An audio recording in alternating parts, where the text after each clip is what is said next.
আমরা ষষ্ঠ শ্রেণীর প্রথম পর্যায়ক্রমিক মূল্যায়নের ইতিহাসে 9 নম্বর স্কুলের প্রশ্ন উত্তরগুলো আলোচনা করব। একের আই আদিম মানুষের প্রথম হাতিয়ার ছিল ভোঁতা পাথর। 2 ভীমবেটকা গুহাটি অবস্থিত মধ্যপ্রদেশে। 3 আদিম মানুষের প্রথম রান্না করা খাবার হলো পোড়া মাংস। 4 প্রথম সোজা হয়ে দাঁড়াতে পারা মানুষ হচ্ছে হোমো ইরেক্টাস। 5 মেহেরগড়ে মৃতদেহকে সমাধি দেওয়া হতো লাল কাপড় জড়িয়ে। 6 হরপ্পা সভ্যতা আবিষ্কৃত হয় 1921 খ্রিস্টাব্দে। 2 এর আইতে বলেছে শূন্যস্থান পূরণ। ভারতীয় উপমহাদেশের সবথেকে পুরনো পাথরের অস্ত্র পাওয়া গেছে কাশ্মীরের সোয়ান উপত্যকায়। 2 আছে সত্য বা মিথ্যা লেখো। হরপ্পা সভ্যতা প্রাগৈতিহাসিক যুগের সভ্যতা মিথ্যা। 3 আছে একটি নদীমাতৃক সভ্যতার নাম লেখো। হরপ্পা সভ্যতা। 4 সভ্যতার সবচেয়ে বড় মাপকাঠি হচ্ছে লিপিমালার ব্যবহার। 3 এর আইতে বলেছে হোমোস্যাপিয়েন্স বা বুদ্ধিমান মানুষের 2টি বৈশিষ্ট্য লেখো। এখানে লিখবে যে বুদ্ধিমান মানুষ লিখবে এরা দল বেঁধে বড় পশু শিকার করতো, নানা কাজে আগুন ব্যবহার করত, পশুর মাংস পুড়িয়ে খেত, পশুর চামড়া পরত। আর এই লাস্টেরটা দেবে যে ছোট তীক্ষ্ণ ও ধারালো পাথরের অস্ত্র তৈরি করতে শিখেছিল। এরা বর্ষা জাতীয় পাথরের অস্ত্র বানাতে পারত। অথবাতে বলেছে আদিম মানুষ একসময় যাযাবর ছিল কেন?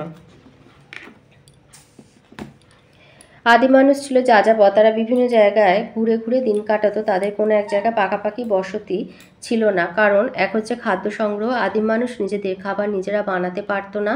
তারা বন জঙ্গল থেকে খাবার সংগ্রহ করে খেত। শিকার ও ফলমূল জোগাড়। আদিম মানুষ শিকার করে ও ফলমূল জোগাড় করে খাবারের চাহিদা মেটাতো। আর এই শিকার ও ফলমূলের খোঁজে তাদের বিভিন্ন জায়গায় ঘুরে বেড়াতে হতো। 2 দিয়েছে হরপ্পা সভ্যতার লিপির বর্ণনা দাও। এটা বই থেকে দিচ্ছি।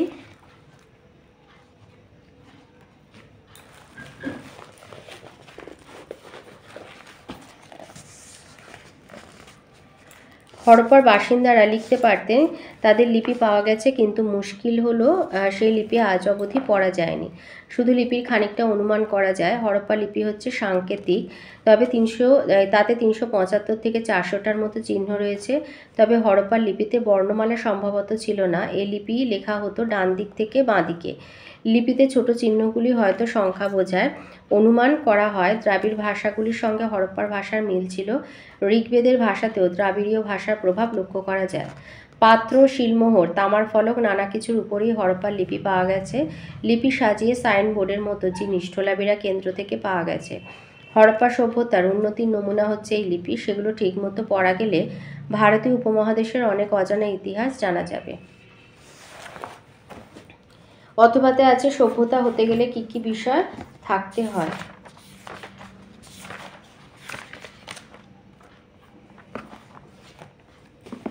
সভ্যতা হতে গেলে কি কি বিষয় থাকতে হয়? বুদ্ধি আর পরিশ্রমের জোরে আদিম মানুষ সভ্য হয়ে উঠল। তবে সভ্যতা তৈরি হতে গেলে আরও কতগুলি বিষয় থাকতে হবে, যেমন গ্রাম ও নগর থাকতে হবে। 2 নিয়ম ও শাসন ব্যবস্থা থাকতে হবে। 3 শিল্প স্থাপত্য থাকতে হবে। আর 4 লিপিমালার ব্যবহার জানতে হবে। 4 এর আইতে আছে ভীমবেটকা সংক্ষিপ্ত বিবরণ দাও। এটা আছে বইয়ের 21 পাতায়। মধ্যপ্রদেশের ভোপাল থেকে কিছুটা দূরে বিন্ধ্য পর্বতের গা ঘেঁষে নির্জন জঙ্গল। সেখানে 1957 খ্রিস্টাব্দে ভীমবেটকায় বেশ কিছু গুহার খোঁজ পাওয়া যায়। ওই গুহাগুলিতে পুরাতন পাথরের যুগ থেকে আদিম মানুষেরা থাকতে শুরু করে। গুহার দেয়ালে তাদের আঁকা ছবি পাওয়া গেছে। প্রায় সবই শিকারের দৃশ্য।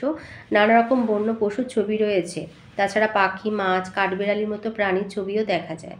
এছাড়া দেখা যায় মানুষ একা অথবা দল বেঁধে শিকার করছে। তাদের কারো কারো মুখে মুখোশ, হাতে পায়ে গয়না। অনেক সময় মানুষের সঙ্গে কুকুরকে দেখা যায়। ছবিগুলিতে সবুজ ও হলুদ রঙের ব্যবহার হলেও বেশি দেখা যায় সাদা এবং লাল রং। 2 নম্বরে আছে টিকা লেখো মহেঞ্জোদারো স্নানাগার। এটা আছে বইয়ের 36 পাতায়। স্নানাগার হলো স্নান করার জায়গা। এমনই একটি স্নানাগারের খোঁজ পাওয়া গেছে মহেঞ্জোদারোতে। সেটি লম্বায় 180 ফুট এবং চওড়ায় 108 ফুট। তার চারিদিকে 8 ফুট উঁচু ইটের দেয়াল দিয়ে ঘেরা। এর মাঝামাঝি অংশে একটি বড় জলাশয় ছিল। জলাশয়টিতে বাইরের জল ঢোকা বন্ধ করা হয়েছিল। আবার অতিরিক্ত জল বার করে দেওয়াও যেত। জল পরিষ্কার করার ব্যবস্থাও ছিল। 5 এর আয়তে দিয়েছে আগুনের ব্যবহারের ফলে মানুষের জীবনে কি কি পরিবর্তন এসেছিল। আগুনের ব্যবহারের ফলে মানুষের জীবনে অনেক পরিবর্তন এসেছিল। এক হচ্ছে খাওয়ার অভ্যাসে পরিবর্তন। আগুনের ব্যবহার জানার ফলে মানুষের খাবার অভ্যাসে পরিবর্তন এসেছিল। মানুষ কাঁচা খাবার খাওয়ার বদলে আগুনে ঝলসে খাবার খাওয়া অভ্যাস শুরু করেছিল। 2 হচ্ছে জন্তুর আক্রমণ মোকাবিলায় পরিবর্তন। জন্তুরা আগুনকে ভয় পায়। আগুনের ব্যবহার জানার ফলে মানুষ বিভিন্ন জন্তুর আক্রমণের মোকাবিলা করার জন্য আগুনের ব্যবহার করে। 3 শীতের মোকাবিলায় পরিবর্তন। আগুনের ব্যবহার জানার ফলে আদিম মানুষ প্রচণ্ড শীতের হাত থেকে রক্ষা পাওয়ার জন্য আগুন জেলে রাখত।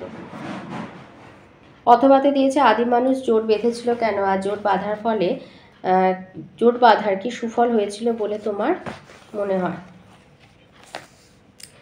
বিভিন্ন কারণে আদিম মানুষ একসময় জোট বেঁধেছিল। আদিম মানুষের জোট বাঁধার কারণ ছিল, এক হলো পশু শিকার করার জন্য। আদিম মানুষ বিভিন্ন পশু শিকার করে তার মাংস খেত। জঙ্গলের বিভিন্ন পশু তাদের পক্ষে একা শিকার করা সম্ভব ছিল না, তাই তারা জোট বেঁধেছিল। 2 হচ্ছে নিজেদের আত্মরক্ষার জন্য। আদিম মানুষ বিভিন্ন জীবজন্তুর আক্রমণকে ভয় পেত, তারা জীবজন্তুর আক্রমণ থেকে নিজেদের রক্ষা করার জন্য জোট বেঁধেছিল। 3 চাষবাস আর পশু পালনের জন্য। নতুন পাথরের যুগে আদিম মানুষ চাষবাস আর পশু পালন করতে শিখেছিল। তারা এক জায়গায় অনেকে মিলে চাষ করে খাদ্য উৎপাদন করত। পালিত পশু চড়ানোর জন্য ছেলেদের দল বেঁধে যেতে হতো। জোট বাঁধার সুফল। আদিম মানুষের জোট বাঁধার অনেক সুফল ছিল। এক হচ্ছে জোট বাঁধার ফলে মানুষ আজও টিকে আছে। আদিম মানুষের তুলনায় সে সময় অনেক শক্তিশালী প্রাণীও ছিল পৃথিবীতে, কিন্তু তারা একসময় শেষ হয়ে গেছে। তারা প্রতিকূল পরিস্থিতিকে জয় করতে পারেনি। জোট বাঁধার ফলে মানুষ জীবজন্তু ও প্রকৃতির প্রতিকূলতাকে জয় করতে পেরেছে। 2 জোট বাঁধার ফলে মানুষ তার নিজস্ব সংস্কৃতি সৃষ্টি করতে পেরেছে। সংস্কৃতির জন্য মানুষ শীত বর্ষা গরম সব অবস্থাতেই টিকে থাকতে শিখেছে। পাথরের হাতিয়ার বানাতে শিখেছে, আগুন ব্যবহার শিখেছে। 3 জোট বাঁধার ফলে মানুষ বিভিন্ন পেশার কাজ করতে পেরেছে। কেউ চাষবাস করেছে, কেউ কারিগরের কাজ করেছে, কেউ পশুপালন করেছে। এক কথায় বলতে গেলে জোট বাঁধার ফলেই মানুষ ক্রমশ উন্নত হয়ে সভ্যতার দিকে এগিয়ে যেতে সফল হয়েছে। 2 দিয়েছে হরপ্পা সভ্যতার ধ্বংসের কারণগুলি লেখো।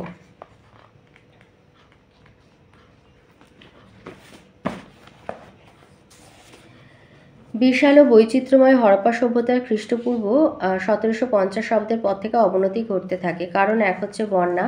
সিন্ধু নদীর বন্যার ফলে হরপ্পা সভ্যতার অবনতি ঘটে। মহেঞ্জোদারোর পাঁচিলের গায়ে কাদার চিহ্ন দেখে বন্যার কথা বলা হয়। অনাবৃষ্টি। খ্রিস্টপূর্ব 2200 অব্দ নাগাদ বৃষ্টিপাতের অভাবে হরপ্পা সভ্যতার কৃষি ব্যবস্থার সমস্যার সৃষ্টি হয়। অরণ্য ধ্বংস। হরপ্পা সভ্যতায় ইট পোড়ানোর জন্য জ্বালানি হিসাবে প্রচুর কাঠ ব্যবহার করা হয়েছিল এবং কাঠের জন্য প্রচুর গাছ কাটার ফলে বৃষ্টিপাতের পরিমাণ কমে গিয়েছিল। আর্থ সামাজিক অবনতি। খ্রিস্টপূর্ব 1900 অব্দের পর ব্যবসা বাণিজ্যের অবনতি এবং নগর শাসন ব্যবস্থার দুর্বলতা হরপ্পা সভ্যতার অবনতির অন্যতম কারণ ছিল। অন্তিম নিধন তত্ত্ব। মহেঞ্জোদারোয় উৎখননের ফলে দেখা গেছে যে অনেক বাড়িতে ঘরের চৌকাঠে নরকঙ্কাল গাদাগাদি করে জড়ো হয়ে আছে। এমনকি হেঁসেলেও পথে ঘাটে নরকঙ্কাল পড়ে থাকতে দেখা গেছে। এইসব থেকে প্রমাণিত হয় যে আকস্মিক কোনো বহিঃশত্রুর আক্রমণে হরপ্পা সভ্যতার অবনতি ঘটে, আর এই আক্রমণকারী আর্যদের মনে করা হয়, কারণ আর্যদের দেবতা ইন্দ্রকে পুরন্দর বলা হয়েছে। পুরন্দর কথার অর্থ হচ্ছে নগর ধ্বংসকারী। সম্ভবত হরপ্পা নগর ধ্বংসের জন্য তাঁরই উপাধি। অথবাতে আছে হরপ্পা সভ্যতায় খাদ্যশস্য মজুদ রাখার বাড়ি কেমন ছিল। হরপ্পা সভ্যতায় হরপ্পা এবং মহেঞ্জোদারোতে দুটি বড় শস্য মজুদ রাখার জায়গা বা শস্যাগার পাওয়া গেছে। হরপ্পার শস্যাগারটি আয়তনে ছিল দৈর্ঘ্যে 200 ফুট আর প্রস্থে 150 ফুট। গঠন। শস্যাগারগুলি পোড়া ইটের তৈরি আর দেখতে পাকা বাড়ির মতো। শস্যাগারের ভিতরে 2 সারিতে মোট 12টি তাক ছিল শস্য দানা মজুদের জন্য। 3 হাওয়া চলাচলের জন্য ঘুলঘুলির ব্যবস্থা ছিল শস্যাগারে, যার ফলে শস্য তাজা থাকত। 4 শস্যাগারের পাশে পৃথকভাবে শস্য ঝাড়ার ব্যবস্থা ছিল। আর 5 হচ্ছে এই পার্শ্ববর্তী অঞ্চলে 2 সারি ছোট ছোট বাড়িতে শ্রমিক বা কাজের লোকেদের থাকার বন্দোবস্ত ছিল।